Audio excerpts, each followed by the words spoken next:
nhá rồng nữa à lấy sọt thò một sai chỉ nữa chỉ giống câu cờ nữa nên chỉ sai nạc cá gì cờ nữa nên chỉ sai nó cho chỉ á chị nó bông xì mami nữa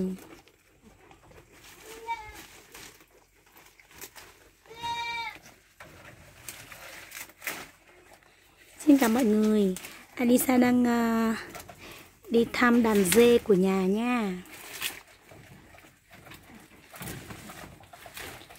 Vừa mới đi cắt cỏ dê về đấy. Đây là lá mít. Mùa mưa này thì chúng nó đói lắm rồi, chúng nó đang ăn khí thế luôn.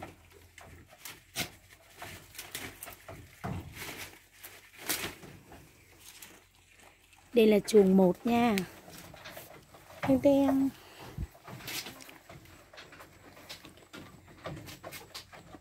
Giống có cà ri nữa, đã nhỏ chỉ giống có cà ri nữa.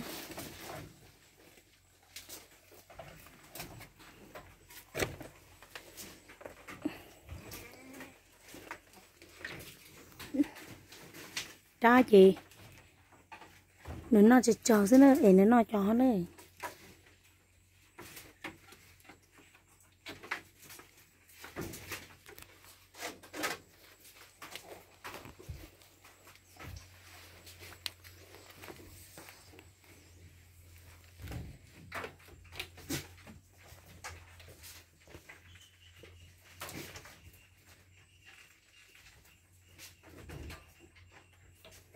Con dê cũng ăn cám nhé mọi người.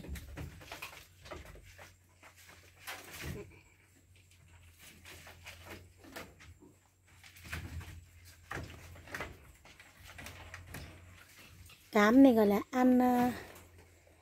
ăn chống đói lúc mà chưa có cỏ cho nó nhá, gọi là ăn dặm nhá. Chó có mà này chị chó này nó tua xía thổi bé chỉ tôi một đi rau nữa.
Đang đói một bu rau chỉ nữa.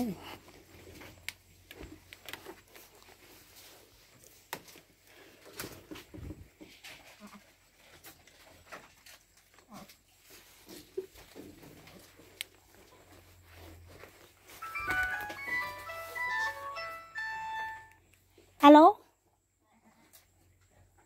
Chưa, chờ em một tí đi đâu thì đi, tí rồi ghé lại. Thế thì ngồi đứng ở đó chờ tí đi. Ủa.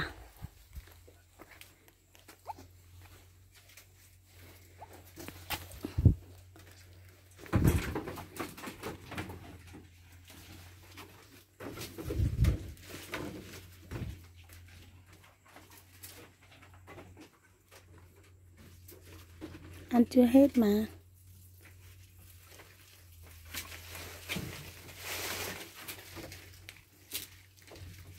Ăn chưa hết mà.